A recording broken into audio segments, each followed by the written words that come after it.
So yo, magandang araw mga kabayan. So sa video tutorial ngayon is ipapakita namin sa inyo kung paano nga ba mag-change oil ng isang generator na 80 kilowatt. So 100 kVA mga parekoy. So ganito kalaki yun, 6 cylinder. Model niya is Yanmar 6HAL TN. So basically Japanese engine dahil nga Yanmar. So unang gagawin is magdi-drain tayo mga parekoy sa ating lube oil filter or duplex lube oil disposable filter. So i-drain muna natin mga parekoy yung laman ng ating lube oil filter. Dahil nga kapag tayo ay magkakaroon ng change oil, syempre papalitan na rin natin mga parekoy yung ating lube oil filter. So may mga iba't ibang klase ng filter, meron ding iba na yung maaari nating linisan. Ngunit yung ating filter ng 6HAL TN mga parekoy is disposable. So once nagamit mo siya, after the running hours is i-dispose mo na siya at hindi mo na kailangan pang linisin. So yan ang ating mga gagawin. So dito naman sa kabila, binabaklas na rin mga parekoy yung ating bintanilya dito or yung ating crankcase cover para makita natin mga parekoy yung level or yung langis sa loob na ating i-drain mamaya na dapat maubos mga parekoy yung langis sa ilalim para makapagpalit tayo ng totally brand new na lube oil 40. So ang ganitong generator mga parekoy, may laman siya na 160 liters ng lube oil 40. So kailangan buksan mga parekoy yung ating bintanilya para makita natin na lahat ng langis ay ma-drain para mapalitan ng bagong langis. So dito mga parekoy, para mas mapadali yung ating pag-change oil is merong magbabaklas ng ating crankcase cover. At syempre meron din sa likod na nagdi-drain ng ating lube oil 40 sa loob ng ating filter. So ayan, dahil na-drain na yung laman mga parekoy, kailangan mo ngayong luwagan yung ating tightening bolt. So luwagan mo yan mga parekoy, yung spindle niya mismo para mag-drain or makapasok yung hangin. So hindi talaga ma-drain yan mga parekoy pag hindi mo niluwagan dahil naghahangin sa loob yan.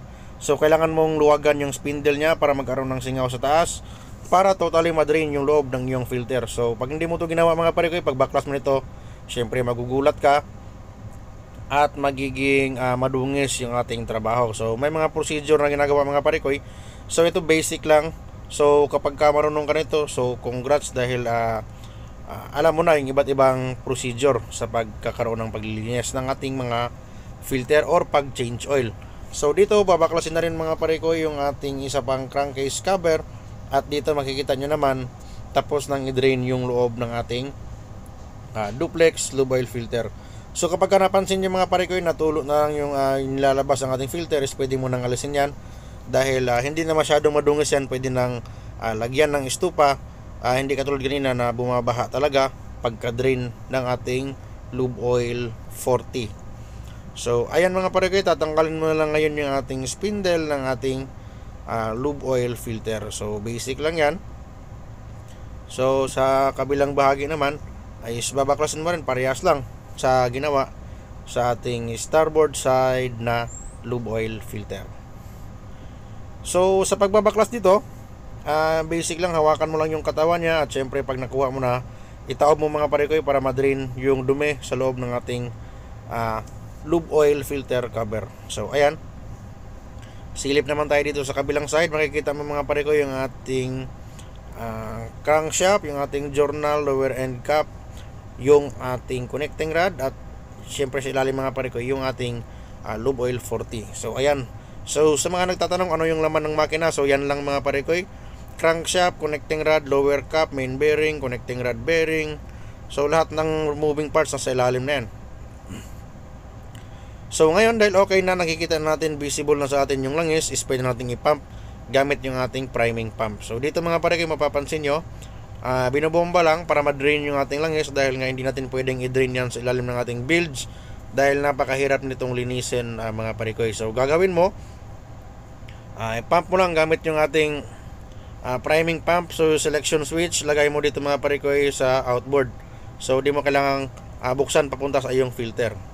So next naman, dito sa kabilang side, meron na rin nagpapalit mga parekoy ng ating filter. So ayan, mapapansin nyo, brand new na yan mga parekoy yung ating lube oil filter. So element nyan is parang karton lang yan. So normally kapag ka nagamit na siya, so hindi na siya talaga pwedeng linisan gaya ng mga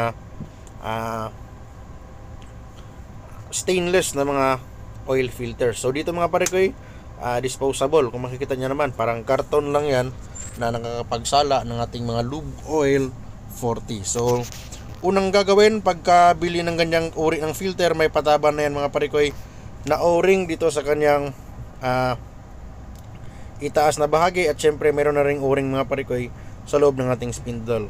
So arrangement niyan, una mo ipapasok yung spindle, kasunod yung spring, at syempre pagkatapos ng spring yung kanyang washer na papatungan ng ating filter. So ganyan lang mga pare ko, ganyan lang ka-basic yung ating ginagawang maintenance dito sa ating generator. So ganyan. So ganun, okay na. Next naman is yung isang filter pa. So same lang mga pare ko sa ginawa kanina. Unahin lang ilagay dito yung ating spindle sa ilalim. So ganyan, kasunod niyan yung ating spring, pressure spring, at syempre kasunod yung ating plain washer para papatungan mga pare ko ng ating lube oil filter. So ganyan lang.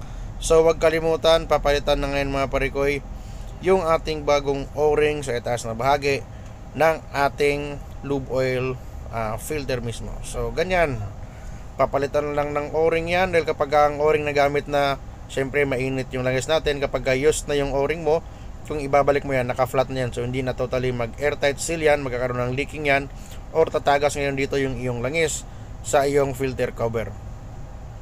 So kapag okay na, sentrohin mga pare ko yung ating filter cover, isentrong mabuti sa kanyang guide para hindi tabingi at hindi mabasag mga pare ko yung ating filter cover, or di kaya yung ating duplex filter selection. So ganyan lang. So once na okay na, alalay sa higpit, di mo to kailangang masyadong higpitan dahil naka o-ring naman yan. So kahit 80% na higpit lang is magpa-flatten na dito mga pare ko yung ating o-ring, at syempre magkakaroon na yan ng airtight seal. Siguradong sigurado wala ng tagas yan, dahil nga bago rin dito yung pare ko yung ating mga o-ring na ginagamit. So kapag ka okay na, ibabalik nyo dito mga pare ko ngayon yung ating drain plug sa ating lube oil filter. So ayan, binabalik na sa kanang bahagi yung ating drain plug, at sa kabila naman is naghihigpit pa sa ating spindle para sa ating lube oil filter. So ganyan. So kapag ka okay na ang higpit, ibabalik mo na dito yung ating drain plug para mamaya paglagay ng langis, pagbomba natin or pag-start ng ating makina is hindi tatagas yung ating drain plug. So ganyan, tamang higpit lang sa ating drain plug. So dito mapapansin nyo mga pare ko, medyo mahirap kunan sa camera, ngunit makikita nyo naman na paubos na dito yung ating langis na ating pinapump out mga pare ko sa ating crankcase. So kapag di na kaya, drain natin mga pare ko sa ating drain plug yung sobrang langis na hindi na kayang ibomba ng ating mga priming pump. So ganyan, dahil mahirap gagawa ng diskarte, kakabit ngayon mga pare ko yung ating yabi dito, tsaka chichim block natin gawa ng sobrang bigat ng ating tornilyo or matigas. So dahil okay na, ngayon nakapag-drain na tayo sa ating drain plug, is syempre huwag kalimutang bumbahan ng hangin mga pare ko para lahat ng natitirang langis sa crankcase is matutulak papunta doon sa ilalim, papuntang drain plug ng ating mga makina. So ganyan lang. So alalay bomba ng hangin pababa, tutulak yan mga pare ko papuntang looban, or pakapag-exit dito ngayon yung ating use oil sa ating drain plug. So basic lang ang ginagawa natin mga pare ko. So kapag konting tiyaga lang is kahit mga isang testing lang is marunong ka nang mag-change oil ng ating mga makina. So dahil okay na, malinis na, ibalik na rin yung ating drain plug, is nagkakarga na tayo mga pare ko ng ating lube oil 40. So galing sa ating service tank ng ating lube oil, direktang kakabit yung hose papasok dito sa ating mga crankcase. So ganyan mga pare ko, papapansin nyo almost puno na. So mapapansin nyo pag bago yung ating langis, yellowish yung kanyang color or malapit sa green kung yung titingnan. So ayan, mapapansin nyo yung ating langis is nasa maximum or high level ng ating crankcase. So very good yung ating gawa, dahil okay naman, dahil nga pasok na lahat or tama na yung ating level, is ibabalik na natin ngayon yung ating mga crankcase cover or yung tinatawag natin na Ventanilla. So since okay na, is papaanda rin natin mga pare ko yung ating makina dito. So titingnan natin yung ating lube oil, dapat yung pressure niya is papalo dito sa tamang guhit ng ating marking. So 4 bars yung ating pressure ng ating lube oil. So dito naman sa ating seawater, dapat papalo rin yun sa tamang pressure. At syempre yung ating RPM, dahil nga sira yung ating RPM gauge ngayon.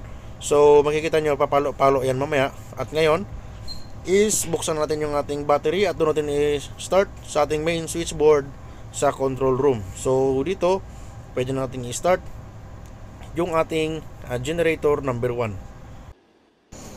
So ayan na mga pare ko, naka-start na. Biglang umandar yung ating generator dahil nga doon nga inandar sa ating main switchboard ng bridge. So napakagandang indication mga pare ko, yung ating lube oil dito is pumalo siya mismo sa ating indication or sa bar na ating hinahanap. So ayan, tama naman yung ating seawater, mababa pa yung kanyang pressure dahil nga nakakouple yung ating centrifugal pump sa ating auxiliary. So pag mahina yung RPM, mahina rin yung buga ng ating centrifugal pump.